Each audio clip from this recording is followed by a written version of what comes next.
Hey makers, this is Nara from Knitleaks. I hope you are doing well. I'm excited to present a special episode this week highlighting Paola and Andrea, co-founders of Mayak Tibetan Fibers. Their brand is a shining example of fair chain and sustainability in the industry. In addition to their beautiful products, Paola and Andrea organize exceptional knitting retreats in Italy. The retreats are held in beautiful, scenic locations where attendees can immerse themselves in their knitting and enjoy the beauty of Italy. I'm thrilled to share more information about Mayak and retreats with you, and I'm sure you will love it.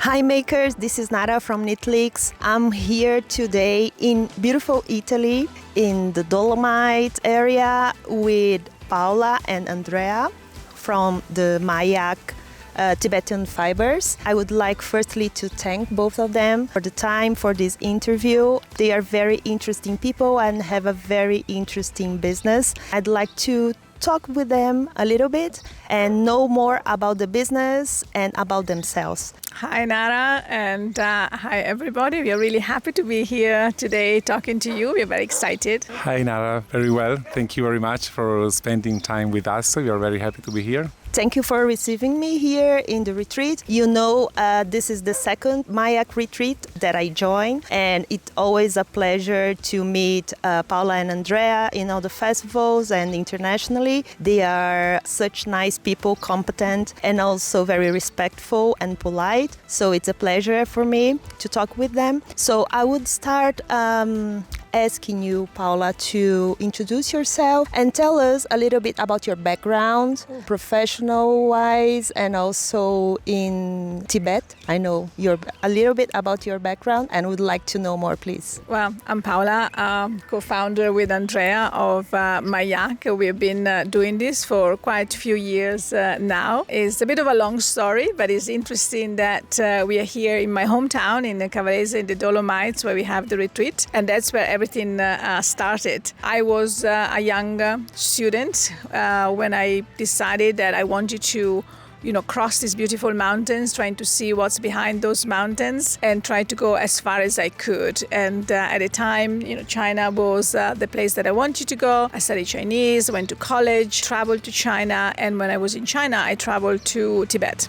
As a student, I was fascinated by the culture, the people, and I always thought that I wanted to go back and try to spend more time in Tibet and learn more about the culture, and that's what I did, that's what I focused. A few years later, I had an opportunity to go and work for a not-for-profit organization on the Tibetan plateau, and so I did. I joined the organization. I was working more on the education, healthcare, rural development, and I did different activities, different projects on the Tibetan plateau, traveled around, fell even more in love with Tibetan culture, follow it and study it. And at one point, the organization asked me to work or to focus on a dairy project that we had to make cheese out of the female of the yak. So I traveled to the grassland, high up on the grassland to look at this little dairy factory. They were making some cheese. It was like a nice monastery with a monk that was in charge of this little dairy production. We wanted to have the dairy production as an income generation for his school, but the quality of the cheese was not very good. The foundation, knowing that I'm Italian as a background, they asked me whether I had any skills or any possibility of improving the quality of the cheese. So to cut a long story short, I went back to Italy, identified the organization that I wanted to work with, which was the Slow Food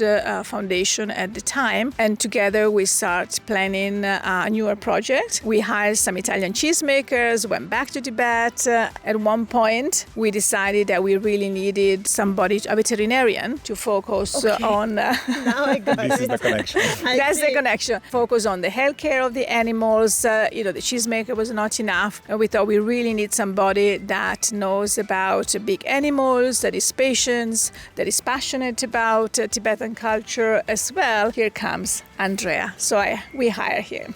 Thank you, Paola.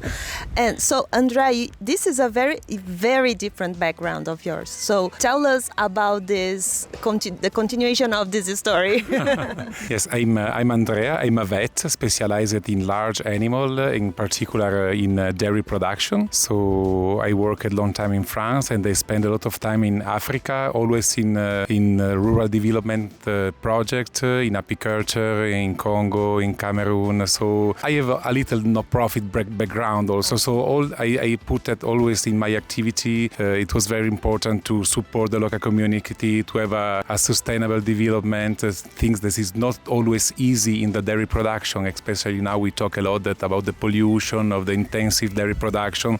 It's possible to make milk without pollute too much, and my activity was focused a lot about that. I'm a mountain man as well, from a valley far from here, but in the Alps. So for me to go to Tibet has always been a dream. For all mountain men, if you think about Tibet, I worked in the mountain, in the rescue, so it was really a dream. So when I received this phone call to go to Tibet, I was so happy to go there, and even it was an adventure. I didn't know nothing about yaks, nothing about Tibet. There was ruminants, but I didn't know too many things about. So I took the first flight to Tibet, and I met Paola and the team there to own this project. It was I think 2003 probably, so 20 years. And it was end of June, first day of July of 2003. So it's really 20 years ago. We spent all the summer in the grassland to focus on the quality of the milk. I learned so many things about cooperation project from Paola, that she was running the foundation, so she had a lot of skills about the management. And from that moment, all the summer of my life in that I spent it to Tibet, working with the local veterinarian, trying to use as less as possible the Western medicine and to use their traditional medicine that is so interesting without chemical drugs. And in this way started this adventure together on the dairy products. So Paola, how come from there you became Mayak Tibetan yarn? How come? How did you choose yarn, and why is that? I think that yarn chose us, and we never really choose to embark ourselves in this activity. Yes, and we always think, is coming from the non-profit world, non-profit person and a veterinarian with non-profit expertise, how do we end up here? Yeah. Sometimes it's like, how did we do that? Working with the nomads, we knew that it was very important for us to try to help them keep their sustainable way on traditional lifestyle, which for various reasons was endangered or disappearing. It was very complicated for them to sustain themselves. And while we were working on the cheese factory, on the dairy product, we knew that could not be really being a long-term sustainability, because we could not bring that dairy or the cheese outside or really make it as a long-term sustainable activity. And we always tell the story about this little, one of the summer we were together, and at the time we already, brought some of the cheese to Italy. We have done some of the slow food activities. So, we were going back and forth. I was living in Tibet full time. I would just come home for Christmas, and Andrea would come in the summer. We decided we needed to go and talk with some more of the families that were on the grasslands. So to measure the social impact that we were doing of our activities. We were high up on the grassland, and all of a sudden, in one of us nice walk, and we said we're both mountain people, we saw this young boy carrying a little yak across the river coming towards us. So when we were wondering what he was doing, why he was carrying the little yak, and he came to us and he said that he had heard there was a veterinarian in town on the grassland. So nice. And the voice goes around. His little yak was sick. So Andrea, immediately, what did you do? He had some parasite problem, so very simple. So on the skin, so I asked asked Paula, yes, please, can you have a look? She was a little bit scared about the parasites. After we had the occasion to touch this animal, it was really, it was a young yak, maybe 2 months old, so really, really soft. And so we started to think about this. We didn't thought about the fiber. No, we just said, it's so interesting. After what happened in 2008, the possibility to work in Tibet with NGO and foundation became very, very complicated. So we have to find a way to work with them in another way. The best way that we identified is to make a social business. Is a way to have an enterprise, a company, to make profit, to pay tax, and to help them in the same way. So we choose what we do. We have the milk because we are still continuing with the milk activity, the dairy, and we tried to make some trial with the fiber. So we collect the first 20 kilo of yak fiber. We bring to Italy, and we started to make some trial, and we was really stupefied about what we obtained. So, and we live close to Biella. Biella is the textile district of Italy. And in Terra Madre, in Slow Food, there was this representative of a big brand of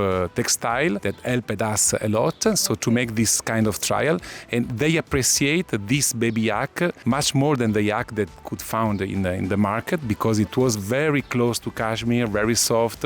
It encouraged us a lot to start this venture. So after the first 20 kilo, we started to build this quite complicated supply chain from the animal and to the final product. But we went back. So we went back to the nomads and we said, maybe this is what we can do with you. We don't want you to do it for you. We want you to do it with you. And that's why we created one of the first cooperative. Actually, the first cooperative, I think. There was a law to make cooperative in China. You can imagine Tibetan, you speak about cooperative, they was scared about the red cooperative. There is nothing to do, it's just a way to put you together, because we cannot buy the fiber from each family. They are 2,000 family. You can maybe 1, 2, 3 kilo per family is not feasible. So we need you to put together and to have representative and to work directly with you, because we don't want to have middlemen. We want to each year we know the price of the market. We pay more. We teach you how to produce good fiber, how to improve the quality of the fiber to have more profit for you. So this started this long relation that is still there since 12 years. Paula, Andrea, it's so interesting. I didn't know that. I understand this is a very fair and very sustainable chain from the beginning to the end. I was thinking about price-wise, how is that? Because your products are very high-end, but sometimes it's difficult to put them in the market and to be competitive. Yeah. How do you deal with it? Well, that's a very good question. Thank you for asking that. The baby yak, first of all, you have to think about the sustainability of our fiber. It comes from far away. To give an example, the young yaks, we talk about young yaks. First, very important to say that they shed naturally. So there is no shearing, there is no harm to the animal. They are combed. So the fiber is not the hair, but is the undercoat that grow up in the autumn, stay all the winter, and in the spring spontaneously fall down in the grassland. So it's collected just before it fell down alone. So when it's collected, then there is any collection with the skin. Yeah. So it's just like a little waste that we collect. So this is really, really sustainable. It's not painful for the animal. The Tibetan care a lot about animals, so they do it quietly. So there is no impact on the animal. This is very important. After concerning the price and the sustainability, I think everybody talk maybe too much in this period about sustainability as a cost, because for me the sustainability starts from an animal that graze on a grassland that has an impact on this grassland. So we know that the yak has a low impact on the grassland because it's a way to graze that it grazes all the grass and it doesn't change the composition of the grassland. It's not a selective grazer. And we try to teach to the nomads, they know traditionally, but not to put too many animals on the same area in order not to overgraze. It's very different from the goat because the goat is a selective grazer and pick up just what she likes. But the problem in this way, it changed the composition of the grassland. So in this way, it's very easy to arrive to desertification. So the majority of the cashmere that is on the market now is changing, but it's from area that now are almost desertified because you put 100,000 goat in a grassland. So we produce some cashmere, but the goat are never raised in the grassland, just in rocky area where traditionally lives, and so there is almost no impact on the environment. And I, going back on how, the cost and the pricing that we have on our, and of course we don't only have the baby yak, we have other fibers from the baby camel, and we will talk about it. But if you think one young yak produces 500 to 600 grams of fiber in 1 year, it sheds. The moment it is collected, we have to divide it in the colors. First we have to, then it has to be dehair. So we do the dehairing, which is the reason why the coarser hair are separated from the thinner hair, which makes our baby yak really, really soft. I think is 80% of that amount is almost, we leave it behind. We give it back to the nomads. They do mattresses for the temples or and other monasteries and other things. So we only have that 20% that is left, and that has to be spun. Then we ship it to Italy because, we'll talk about, we really, for us, it's important being Italian and being an Italian company to bring together the best of Tibetan culture and the Italian culture. And as Andrea was saying, we identify Biella as the area, the textile area. So we send it to Italy to do the spinning and the process, but also during the spinning, we have some waste, right? And in all the chain, there is a waste. Exactly. So in every step. So at the end, basically from one yak that looks like a really big animal, if we get 3 skeins a year, that's good. That's a good yield. But it's a precious fiber. It's ethically sourced. It's sustainable. The way we do it, we don't use chemicals in it. We don't use chemical softener. So it's a very special. And the important thing is also it lasts your lifetime. And you cannot be compared to another skein or ball of yarn that is a superwash merino. They might even be more expensive than ours. But it's a completely different fiber. But I think a lot of people just see the price, the starting point maybe, and they don't understand what's behind. Yeah, exactly. Yeah, I feel that also. They just put one skin on one donut on the side, and then they compare the prices. Yeah, it's like apple and oranges. Exactly. It's like it's not comparable. It's not comparable. And Paola, I have a personal question for you from the public. How do you do all of this? Because people see you in New York, in Italy, in Cologne, in everywhere, in Swiss, in France. So how did you manage to do and be everywhere in the world doing what you do so well? Tired because I'm not sure if I do it so well, but we do. Yeah, you do.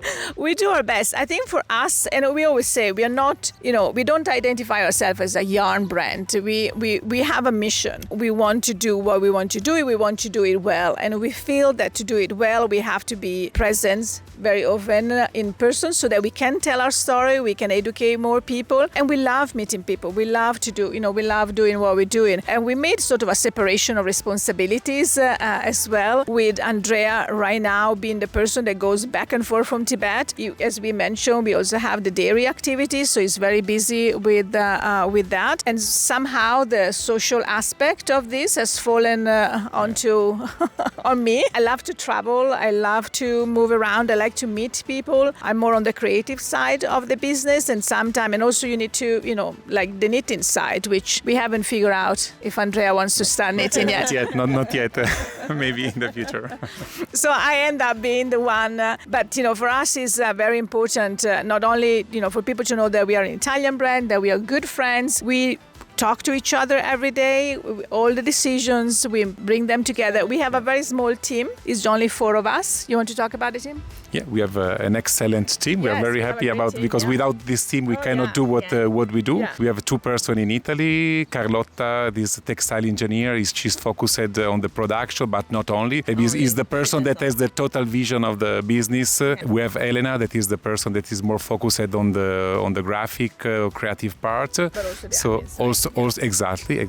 So we are, for us, the team is very important. So we are not like a family, but we talk everybody every day. So I'm often away because to have this supply chain in Tibet is very important to control each year, to spend time with the community, to talk with the community. Because, for example, we just collect the young yak fiber. So after the first and the second winter of life, because after the fiber it becomes a little bit less softer. We don't like too much because our customers like very soft fiber. So we have to have a strict monitoring on the family. We have 3 basic colors because most of yak are brown. So when we started, we had only brown yarn because if you see a herd of yak, the 90% are brown. A little number is gray and a very number is almost white. So we separate the 3 natural color and we use as natural color, and we dye the dark on the natural color. So the dark color on the dark yak, the medium color on the gray. So it's very important we don't bleach because bleaching is not bad for the environment, bad for the fiber. So exactly. So we try to really be coherent on the whole supply chain. The Biella, the choice of Biella was because Biella has a sweeter water in Italy. So in the ancient time was very suitable to wash the wool. So all the wool of Italy came to Biella to be washed. For this reason, the big brand like Ermenegildo Zegna, Loro Piana was born in Biella because Biella's family developed this business of textile. Yeah. So we work with a little group of little mills, but they can guarantee us the high quality and the no impact on the environment, the treatment of the wastewater. So we try, when we talk about our yarn, I want to be sure that what I talk is the reality. So we really verify each step.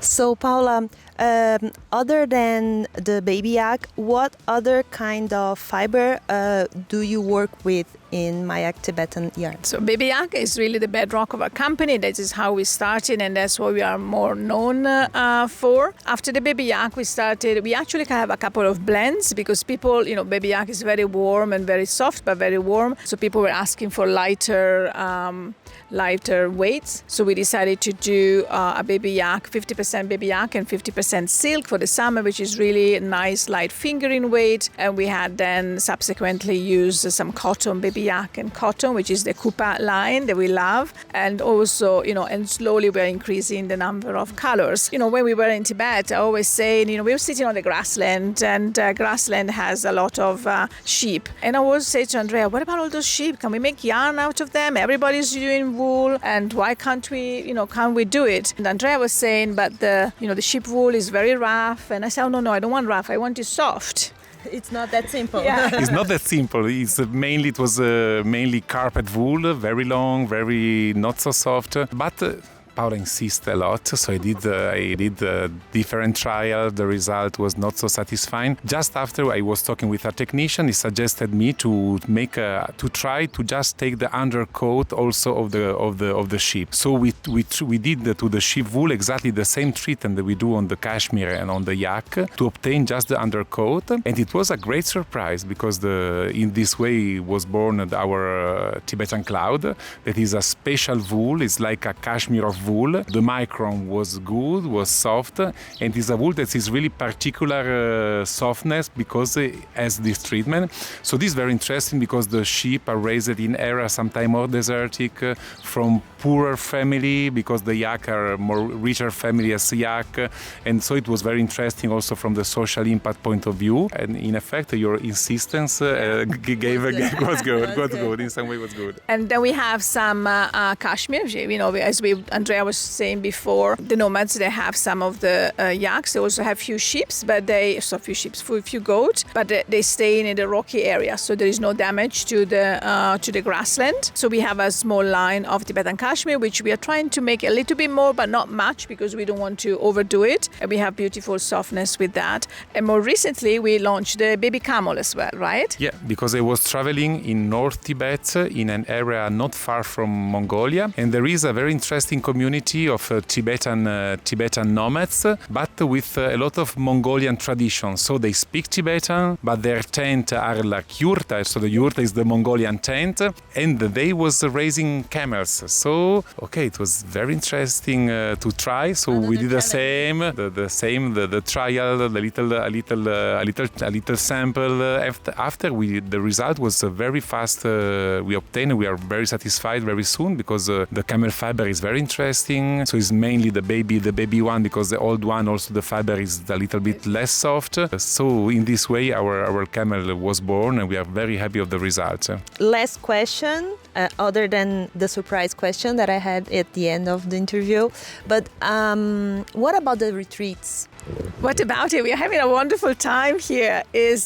So we run these retreats. We started a couple of years ago, 3 years ago. 3 years ago. Yeah, or maybe just before COVID, actually. Yeah. Lots of people were asking, because they saw us traveling, they saw us attending events, and they were asking, can we come too? Can you do something? So we started the first one, and it went really well, and we haven't stopped. We do normally 2 retreats a year. This year is going to be 3, actually. Each time we choose a nice location, we tend to go back. We invite a guest designer to join us and have fun. There is a lot of activities, from a lot of food. Everything has to be very Italian. So it's a lot of food, a lot of nice activity. Normally we have a farm, a cooking class, a lot of wine, a lot of tasting, and of course we have some knitting as well. But the knitting sometimes is not really the focus of it. It's actually a treat to have Andrea with us at this retreat, because sometimes the dates where we have to retreat is in Tibet, so he cannot make it. And this time we are in my hometown in the Dolomites. We invited Jorge Locatelli, which is a dream come true to have a retreat with her. So we are very happy that she has accepted to come. And each designer normally creates 2 new patterns. So we have 2 new beautiful designs that Jorge has created with her yarn, and we are super happy. So we can't wait. And the next one is going to be in September with Melanie Berg in the Lange area, and more will come. Great. So is this retreat just an excuse for us to go out in Italy to have some food and have some sightseeing in very interesting parts, and knitting is just a excuse for just go together and see all these beauties, Andrea? Do you think? Yes, it is definitely. For me, it has been. I'm really, really happy, because it has been the occasion to spend time with the people. Would think that in a show I don't participate to a lot of show, but everything is very fast. And also to manage the work that we do in Tibet is very important to have a slow feedback too. When you are in the evening with a glass of wine talking with people, I had so many interesting suggestions. So it was I didn't expect so much. So I'm very, very happy to share my experience. People are very curious about the situation in Tibet now, some cultural aspects. How are the people, what I eat when I'm there. So it's very, very funny and interesting. So Paola, I would like to ask you to invite people to come to the next retreats, to say more about what they can benefit. I'm very suspicious now because it's my second one, and I always tell everybody that it's amazing. So please send a message for the audience that would like to experiment or to try. Me telling people that this is amazing is like, it's difficult. I think you should ask the other participants. I think what we do, we have a lot of passion in what we do. Everything we do, whether we do like a skein of yarn or organize a cooking class or create a new pattern. What we do, everything is what we believe in, and is what, I always say for the retreat is I would go. We prepare, we create them, all the class, everything is something that I would love to attend. If I would personally would love to go, to visit and to attend, and it's really, what I would like to eat from the menu. Everything is really carefully selected.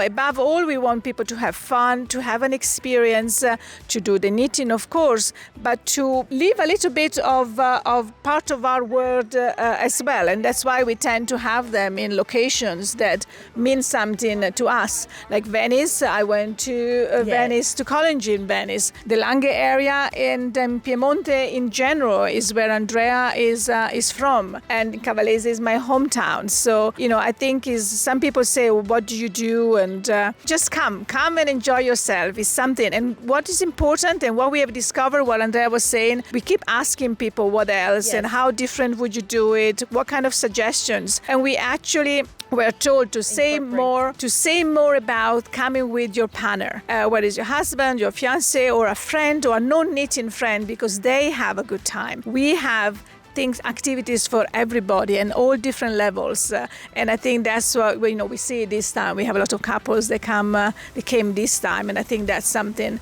that we should advertise a little bit more, because you can make it as a family trip or a couple trip, and then they take a few days and go around and in other location and enjoy Italy. Do some effort to come to Italy during the spring and the summer and fall. Yeah. So Andrea, that is the last question, actually. What is next for Maya Tibetan Fibers? What is next? What is the next step?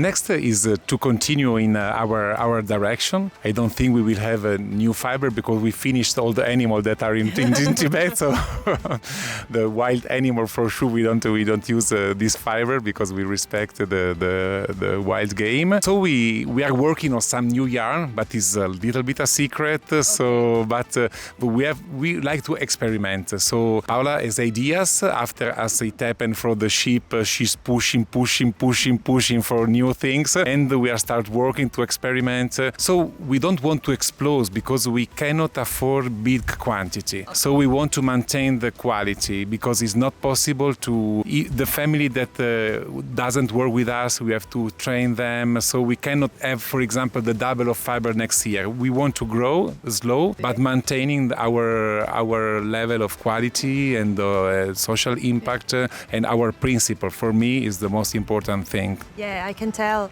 So Paola, you realized that I tried with Andrea, but I couldn't. Would you give me some spoiler about what is coming next? No.